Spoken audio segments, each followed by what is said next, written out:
I am so excited to have Duke here to talk about how firms can tackle this huge and very common challenge that every single firm seems to encounter, which is hiring.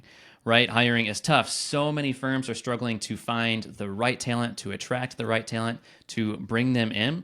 So, we're going to talk about why that is and what firms can do about it. And plus, we've got a great little gift, let's say, for all growth techs at the end of this. But before we dive into it, Duke, please tell us a little bit about yourself. Yeah, thank you so much, Tyler. So my name is Duke. I'm the founder of DukeTalent.io. It is a two-sided hiring platform for high-end design. So on one side, we have architects, interior designers looking for full-time placement, part-time projects. And then on the other side, we have companies and individuals looking to hire that type of talent. And you can kind of think of it as like a vetted LinkedIn for our industry. And it's an industry I've gotten to know over the years. I've been doing it for almost 10 years. And yeah, almost a decade now. And, in the past year or so, we've really invested in the software technology platform side of it. So in doing that, we've been able to operate more efficiently, make better matches, and make matches just quicker. And in doing that, we've been able to lower our fee significantly and just service more studios. So yeah, the ultimate goal is to kind of solve this tricky, troublesome issue of hiring within this niche. And we're well on our way to doing that. And yeah, appreciate you taking the time. This is great. Yeah. Yeah, well, I'm excited because I've told you this before, but like hiring is by far the most common challenge I hear from other firm owners all of the time. And for the last few years, I've been on the lookout for a recruiter that I feel like I can reliably trust to continue to send people to. And so when you and I connected, it was pretty immediate. I was like, okay, this is awesome. This is a very different recruiter conversation that I've ever had with anyone else. You've been in the industry for a long time. You work with a lot of amazing firms. And so it's great to have that background. And I'm curious now, after doing it for so long, right, for almost a decade, you said, why do you think that hiring is such a unique challenge for architecture firms? Yeah, absolutely. So I think first off, it's a very specialized and fragmented workforce. Specialized in terms of not only project type, but style. Like you have uptown firms with their bow ties, classical, traditional, Notre Dame, Miami type of studios. You have downtown firms wearing all black, doing sleek, modern condos, and firms in, Alabama and Portland, Oregon, all over the place. And every single one of these has a different ethos to their design, a different style, a different vibe. And essentially there's no way of sorting through that. So when a studio, needs to hire, normally it is an urgent need to hire. And if they post on either the AIA or ArcConnect or Business of Home, they'll receive applicants, but those applicants generally are not exactly a fit for what they're looking for. So that's where we come in and kind of make those matches. Yeah, like I said, it's kind of a LinkedIn matchmaking service where we can kind of go in and understand a studio and match them with a talent that kind of fits. Why do you think that works better than just like posting to a job? Yes, absolutely. So it's a little tricky on a job board.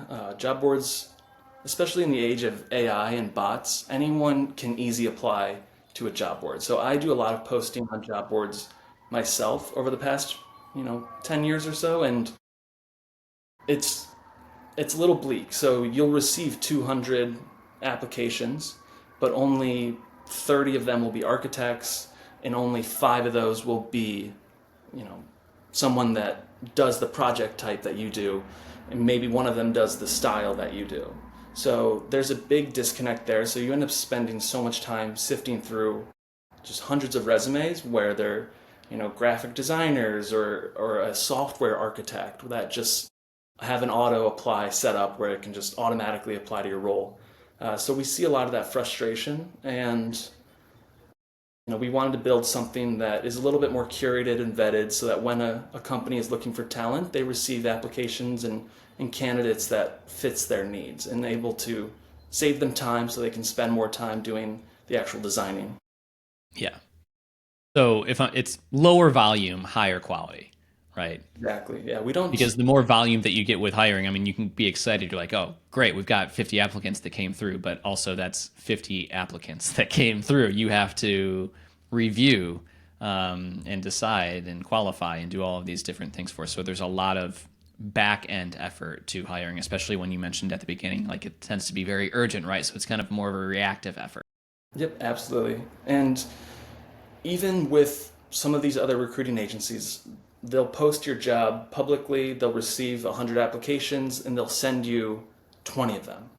And even 20 resumes that are somewhat relevant, even that takes a lot of time. So we are super hyper targeted in our outreach and the candidates in which we present, where it's only 5 people that might be super relevant, an absolute match in terms of project type, location, work from home policy, style, program proficiency, all of these different data points. Each candidate should be a match to those. So it just saves a lot of time there. Yeah, that's awesome. And I'm sure there's a lot of gut checks that come in at this point when you've been doing it for almost a decade, in terms of your ability to kind of curate that talent like you're talking about and get a sense for the different types of firms that you're working with, because you kind of hilariously and accurately called out all of the architecture firm stereotypes a little while ago, which tend to be remarkably accurate. Like they're always kind of true. So Yeah, it's making those you've seen them all. Yeah. Well, I'd love to better understand, like, run through an example, kind of, right? So let's say that I am a firm owner, right? I have been, at least in the past, and I want to do a senior hire. What's the first thing that I should do if I'm not using something like DukeTalent? Yeah, absolutely. I think the first thing you should do before you do anything is sort of a mindset understanding of like you should want the best talent. And I know that's really easy to say and probably makes a lot of sense and a common thought, but the thing is, a lot of studios, they will just post and just receive the first applicant and try to hire them. But you should really, just with anything, you get out what you put in. And it's one of those situations where you should be mindful, you should be strategic, there should be a cadence to your search, and you deserve the best talent. A studio is only as good as its team, and that team is worth investing in. So that's first and foremost, you should want the best talent and do the work in order to get that talent, because it's a two-way street. They are interviewing you, you're interviewing them. A studio needs to also pitch themselves to a candidate as much as a candidate needs to pitch themselves to the studio. So that's first and foremost. Secondly, you should probably understand who you need. Sometimes a studio is very specific. They say, I want a interior architect at $90,000 that has a foundation in architecture, but the sensibility and sort of taste-making skills and taste of a designer. Like, okay, that's very specific. That's a unicorn candidate. We can go out and find you that. Other times it's, I want someone that went to Notre Dame, understands millwork, classical architecture, traditionally trained, and they can be from $60,000 to $150,000 across the entire experience level spectrum. They just need to have that skill set. So wherever you are in that spectrum, you should understand, like, okay, this is who I'm going after. And one is not better than the other, but you should have some sort of target that you're going after. That'll kind of inform the strategy and the search. And then next, there's a lot of analogies to like selling your house.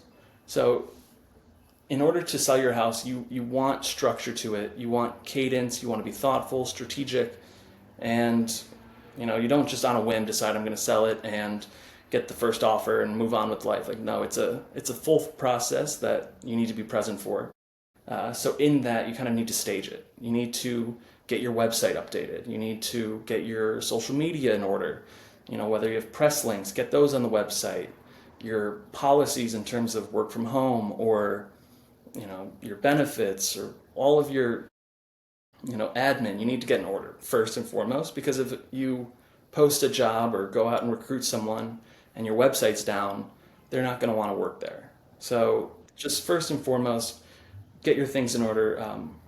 One of your guests, I think, Studio Bucky, they did a they did a great job. That he launched his studio, and he had incredible branding and a website, and just he knew exactly his identity. He knew his angle, and I thought that was really impressive.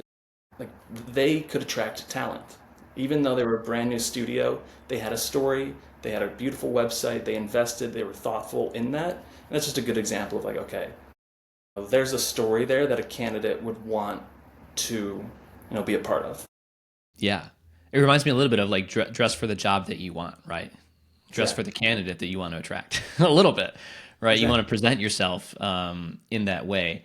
And I love that. I love the mindset shift that you mentioned at the beginning, right? That you deserve, and you should want the best talent.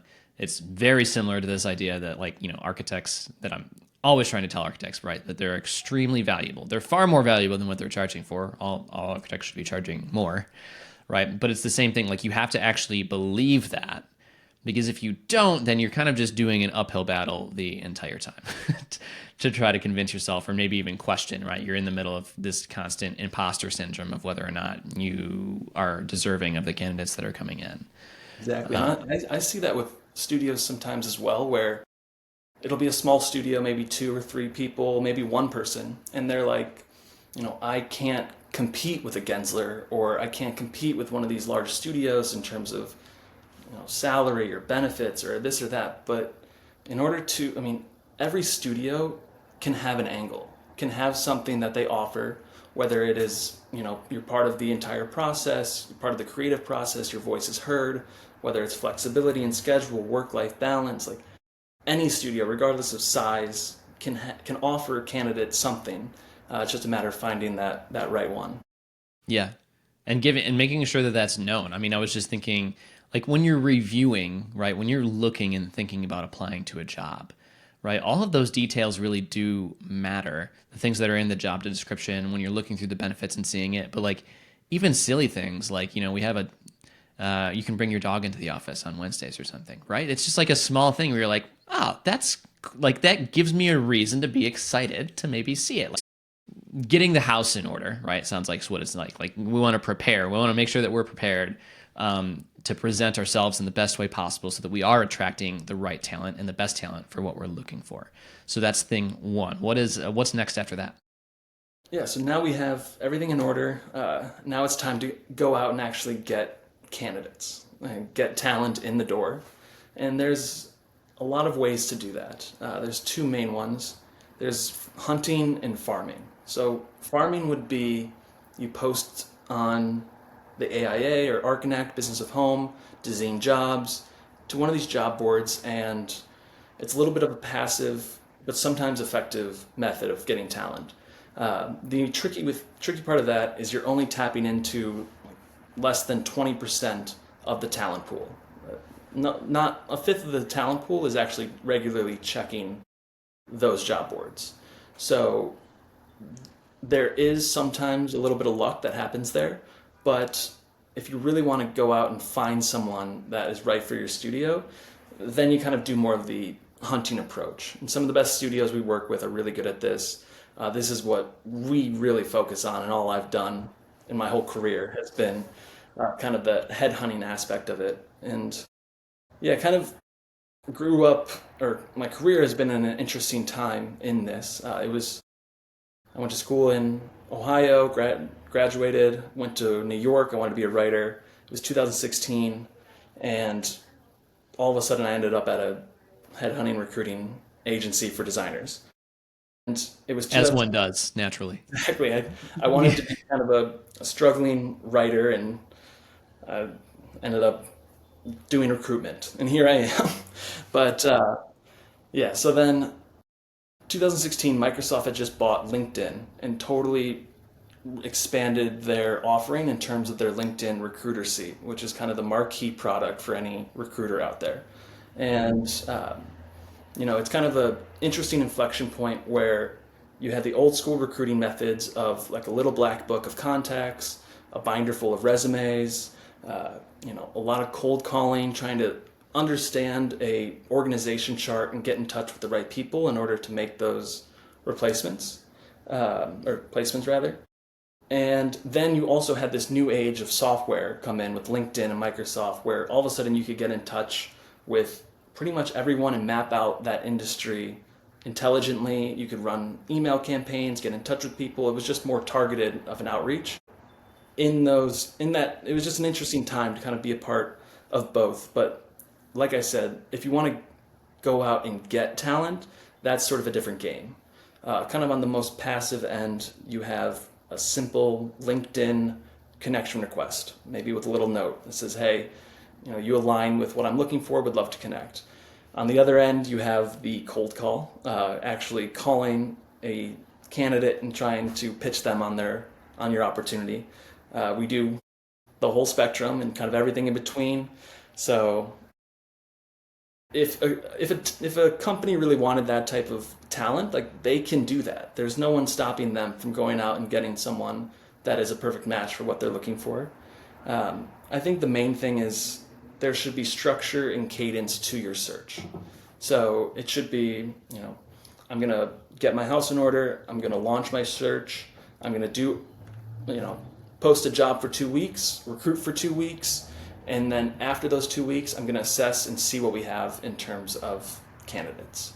Instead of just, I'm going to post, forget about it. 3 months later, oh, we never filled that position. Like, there should be thought and strategy and structure that goes into the search process. Yeah. It's funny because I think it's easy, maybe if you're a firm owner or a firm leader that's listening to this right now, and you're thinking about hiring, you're like, well, it's a heck of a lot easier for me to just post to a job board and wait for applications to come to me, right? But we talked earlier about what happens when you do that, right? You either get a slew of applications that gives you more admin time that you have to run through, or the applications that you're getting, they're just not very qualified. So it's actually, like, in total, it's still quite a bit of effort, because I'm trying to compare that to the hunting thing that you're talking about, which, if someone's listening to it, they're like, wow, that sounds like a lot of work. Like, right, doing outreach, sending these messages. I guess I'm gonna start calling candidates now to see if I can, lure them over to our firm instead of some of the other ones. But it kind of balances out almost, I would say, to like maybe an equal time commitment, arguably, right? It's just one is maybe a little bit harder to do if you're doing the hunting, because it requires a different skill set. Yeah, and if you don't have someone time, thinking like, I'm just going to fall back. Exactly. And if you don't have the time, you can work with us as well. Yeah. We do this professionally, so. Yeah. Well, that's what I mean. It's like, do you even have the time to review 50 applications either? I don't know. Like, that's after 3 years of talking to architects about the challenges that they have in their business, they don't seem to have time for much of anything. So I can't imagine that they would enjoy seeping through applications either. Exactly. Like a lot of them. I know, and it's important. It is your team, and it's worth kind of investing that time and energy into, for sure. Yeah. So after you start getting some of the candidates, right, whether you're doing the hunting or the farming, I love those analogies, by the way, what happens next? Right, so you have candidates, say you've boiled it down to 5 people that you want to interview.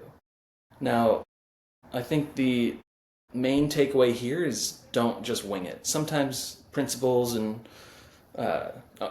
and architecture owners will just say, oh, they'll pick up the phone and they'll chat with someone. Like, I think there should be more structure to it, more cadence, where, know what you're going to say, know what you need to understand and get out of this person, and see if there's a fit in terms of what you're looking for and what they offer. There's this one company, a friend and client, Andre Herrero of Charlotte Hyman Herrero. He asked every candidate that he meets with, what's your favorite chair? And I think that's a brilliant question, and having that sort of standardized question that is not only, it's personal, it's human. Like, you get an insight into their taste and their, what they're like outside of the office and what their passions are. I think that's a fantastic question to ask. But I think at the end of the day, you have to understand a candidate's motivation in that interview. and everyone's motivation is different. We talk to probably 20 candidates, architects, interior designers a day, and that's really what the conversations are about. It's like, what are you looking for? Is it salary? Is it, caliber of projects or work-life balance? Or, you want to go from an intermediate to a senior? Like, everyone's different. So I think in that conversation, you should understand what this candidate is looking for, and see if you are able to offer that. And a lot of times you can, especially if there is a fit in elsewhere. Like if they're looking for something that you can give, there might be a really good match there. I think one way of getting to the bottom of this is just asking, describe your ideal role. Like what does that role look like? And people will automatically envision what would make them happy. And that's, at the end of the day, that's what you want. You want happy candidates, you want happy employees, a happy team. That is going to foster success for the studio. So, identifying that motivation is key. And yeah, that's kind of the interview part. Yeah. It's remarkably similar to when you're meeting with a potential client, right? It's the same thing. You want to identify what those true motivations and needs are, because no one wakes up one day and decides they want to spend hundreds of thousands of dollars or millions of dollars on a project. In the same way that no candidate wakes up one day and decides they just want a different job. Like it doesn't happen, right? There's a reason that they want a different job. What is the reason? They want a better culture. They want more money. They want more flexibility. Like what is the thing? So figuring out, the motivation behind it is brilliant. I'm curious because one of the most common challenges I hear around hiring is one, there's obviously the fear that it'll happen, but I think, it does still happen sometimes where you hire the wrong person, right? But you don't find out about it until, heck, it might happen on day 1 or it might happen on day 90, right? When they're in the job, and you just realize that it just wasn't a fit for, any series of reasons. And I'm curious what red flags you typically catch or are now like aware of that firms should keep in mind when they're speaking with potential candidates. Yeah, absolutely. So sometimes people are just good interviewers, and you got to do a good job separating the good interviewers from the good architects, good designers. And there's a lot of ways to do that. I think what it really boils down to is doing your due diligence and taking the time. You've made it this far. You've got the house in order. You launched it, and you got candidates, and you interview people, and you found someone that you like. Like fantastic. You're like 90% of the way there. You have to do that last 10% of doing your due diligence, and that comes in a lot of forms. I think that can be an AutoCAD test, a shadow day, a little side project that maybe you pay for, like a personality test. I see that a lot in actually San Francisco. A lot of clients will request a personality test, just to kind of see if that aligns with the studio. But also reference checks. That's a massive, massive aspect. It's a little tricky with candidates that are fully employed. I'd say 90% of the candidates that we work with and represent are gainfully employed. So it can be a little tricky to have very up-to-date references there. But it's an important, essential part of the process to have good references and have those checked out. Yeah. I'm curious when you do all of these things. All right, so there's final checks. You're getting references. You're having some kind of test. Maybe there's a design exercise. Maybe there's a shadow day, and you decide you do want to formalize an offer. What does an attractive offer look like? Yeah, absolutely. I think it starts with understanding the different salary brackets. Of course, every market, every studio, every candidate is different, but there are general brackets available for reference. They're all over the web. Just from an entry level to a director, kind of what's the ballpark, the $10,000 ballpark of what this person should expect in salary. I think the main thing is don't lowball. It's like if you've made it this far, it's worth the extra bit of salary or flexibility or this or that where, it's hard to find talent in this space, in this industry. And when you do, don't lose it because it's not like sales or maybe where you can just post it and then, there's salespeople that do all kinds of Another things. one will come by, you're saying. Like, yeah. Exactly. Like this is, There's more fish in the sea, yeah. and you should have a very, healthy talent pool. So when you find someone that you like and they could be a great asset to your team, don't lose them. If it's an extra $5,000, it's going to be worth it. So that's sort of the first thing.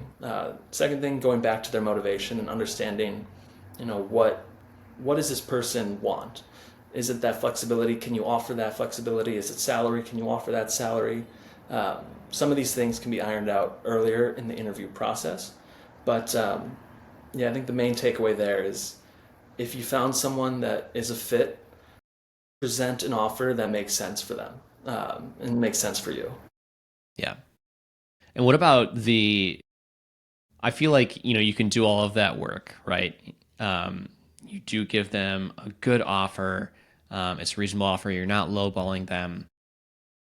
But there's, from my experience in sales, what I know, no matter what, every single push that always happens, no matter what, there is some kind of complication in every single deal, right? There's objections to overcome, there's negotiations to happen. And if you're not expecting that, it can be frustrating or jarring, or heck, you can even be offended, right? That they're trying to negotiate with something. What's your like? How do you typically see these things play out? What's the right thing to do in your experience? What's the wrong thing to Well, generally, candidates are negotiating more than they did in the past. I'm not sure what that's a product of, but don't be surprised if a candidate counters. That is very common. Yeah, we do see sometimes offers will be rescinded, where if a candidate, now that was kind of back in the day and people that we don't work with as much, but that happens. And I think that's just not a great way of going about it. I think, like I said, finding someone that you really like and can see within your studio, like it's worth that extra bit across to get it across the finish line. But yeah, you see that all the time, especially, I mean, this is people's livelihoods. It is very important. It's something that they're going to be doing, 70% of the week. It is a sensitive, personal topic, and yeah, it gets a little sensitive from time to time. But I think the main thing is when there's a match, it's finding that match of like, okay, this candidate matches this studio. Like they align in terms of not only the hard like data points like location and work from home policy, but also just style and ethos and DNA and like, okay, this is a match. I think once you can find that, the rest is easily figured out. Because the rest, I mean, start date and bonuses and all of that, like that. There's generally always some wiggle room there. Yeah, but I think it's so important to remember, like what you said, this is their livelihood. And honestly, they should be the candidates, right? They should be selfish, right? You kind of like, I'd say that's even a signal that that's someone that cares, right? They're trying to protect themselves just like you're trying to, add benefit to your firm. And so it's just a natural thing, like to think that they want to get the best thing that they can, and hopefully they should. And I would consider that to probably be more often a good quality to have in a candidate rather Absolutely. than a negative one. Yeah, I think you're totally right, and it goes back to the mindset thing. Is like if you're going to be working with the best candidates and the best designers in the market, like they're going to know that, and they're going to have options, and they're going to be worth that extra little bit. And if you just want to post a job and find someone that exactly falls into that job description at that salary, like it is an uphill battle. It is tricky to find, you know, someone. Okay, I need someone at $80,000 to do this one thing. That's it. Like that's a tricky find, and it's not. Mm. It's generally you're not going to find the best talent for that, as opposed to offering a little bit of flexibility. Finding someone that checks maybe 8 out of the 10 boxes. Yeah. Yeah. All right. So you've gotten your house in order. You've decided whether you're going to be a farmer or a hunter, what you're doing with the applications when they come through, how you're interviewing a lot more effectively and putting together an attractive offer. and you finally get the person that you want, how do you ensure that smooth transition and kind of a long-term success with this new person that you've just invested so much time and energy to get? Right. I think the main thing is every client, not every client, a lot of clients will say, oh, I just need someone to come in and hit the ground running. And that's a little bit of a fallacy, and it's not it's not very realistic to think that a candidate is going to come in, know your systems, know your projects, know everything off the bat, and just hit the ground running. There is going to be a little bit of onboarding and a little bit of handholding there, but it's going to be worth it. So I think taking your time, being patient in that regard, is going to pay off in the long run.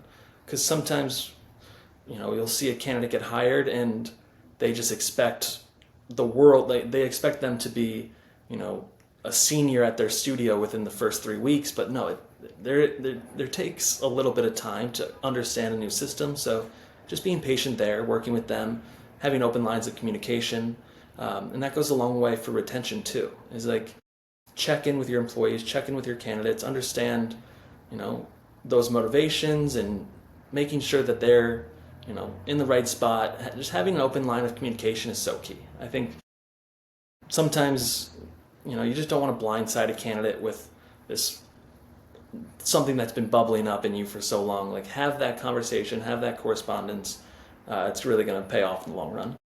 Yeah. It's also a good reminder, going back to having your house in order, like having a good and solid and clear onboarding process for new people can make a big difference. It reminds me of I did actually work at Disney's architecture department as an intern when I was an undergrad. And it was part of this, like intern development program or blah, blah, blah, whatever it was. But before you can even go into the office, there's like 2 days of classes, I guess you would call it, like that you go to learn about Disney. And I wasn't like a big Disney fan by any means. I had applied for the internship because my now wife, girlfriend at the time, now wife, had gotten an internship down there too. And I was like, oh, cool. I wonder if they have architecture. And they did. Anyways, ended up getting it. So I went into this not being like a giant Disney fan by any means. By the time I walked out of that 2-day session with them, learning about Disney and all that it does, I felt like I had like received a gift from God, right? Like, this is the best, most amazing company I've ever worked at in my life. I can't believe I have the opportunity to work here. I am so excited to go into work. Like, they had just instilled these like values into you that felt so incredible. And it was like, I was so thankful to be a part of something like that. Versus now I'm thinking back to when I started, after grad school, I got a job at a large, well-known international architecture firm. And I kid you not, like, I came in, I remember I had to sit and wait for like 15 or 30 minutes or something like that before someone came to get me and take me to my desk. And there was no onboarding process. And it was literally like, yeah, we're, designing a skyscraper. And we're meeting in like an hour. So like, put together some sketches and we can talk about them at the meeting. I was like, what? I've never designed a skyscraper in my life. I don't know how to do that on day one. Very jarring, very different experiences, right? But you kind of want somewhere in the middle there. You don't need a 2-day like class trying to get people pumped up to work there. But like this idea of instilling the values, getting someone excited, ready, to give you, the firm, the best version of themselves, right, is also like another thing that happens after you actually hire someone. Like, you still want to make sure that you're getting the best version of them and not just like the baseline version of them. Right, the authentic, real them. And it goes back to that. Just onboarding is so key. It makes me think of my own hiring at our own agency. So we have about 4 recruiters with us, and I go out and hunt them. I go find them and bring them in, of course. But our onboarding is, we have over 100 clients, 30 of which are AD 100 studios.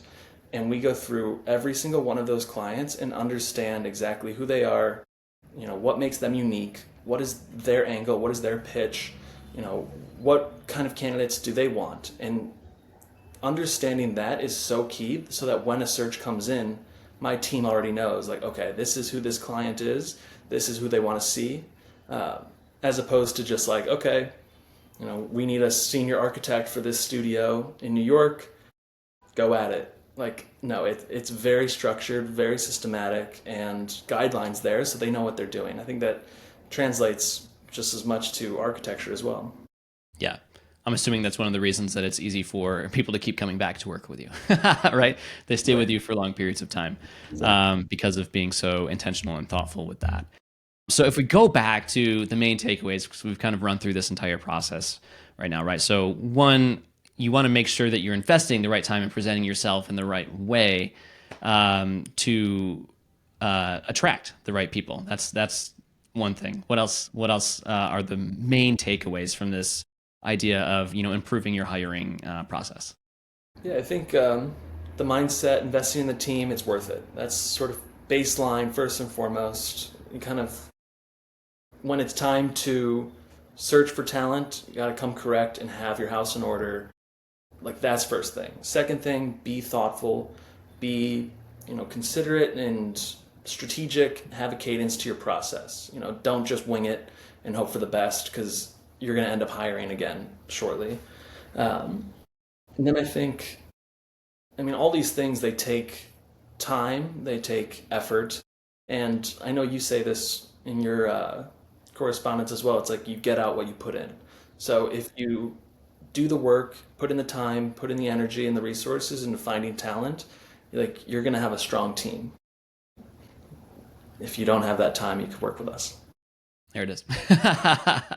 Yes, if you don't have the time, the energy, or the capacity to take on that additional work, then Duke and your awesome four other recruiters, and kind of sounds like it's like an intimate. I mean, this was also another thing that I enjoyed working with you. It's not like you're not a giant, 100-person recruiting agency, right? It's small, it's intimate. You get to work directly with you and the other recruiters in the agency to make sure that you understand your clients well. To your point, like all of them, but you have a personal relationship with all of them too. Yeah, we try to kind of find that balance of scale, but also like a human aspect, that you're not just in a machine as well. Yeah, that's awesome. The good news is that for everyone listening, right? Duke loves growth attacks, obviously. I mean, why couldn't he, right? They're amazing. And so if you mention growth attack when you reach out to Duke, you will get 10% off your fee of working with him.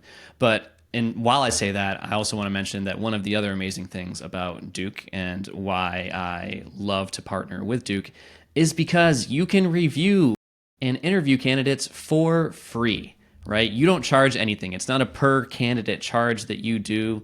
Duke literally only charges a fee if you find the perfect hire and keep them for 60 days or something like that. I don't remember what it is, but Right. it's It's the result-based commission where there's no retainer fee, there's no initial fee to get a search started. The onus is on us to do our job well and bring us you that right talent. That's right. So if you don't do your job well, you don't bring them good people, and they hire someone that doesn't work, then you don't get paid, right? So it's in Duke's best interest, very much so, to find you the perfect fit for that, and it's completely free for you to review and interview candidates and chat with Duke about what your needs are, which is amazing. I don't know if that's a common thing. I'm not big in the recruiting, but I haven't heard it from another recruiter. So I think that's awesome. So if you want to learn more, if you want to reach out to Duke, you can sign up at DukeTalent.io, right? And go and register as a company, fill that out.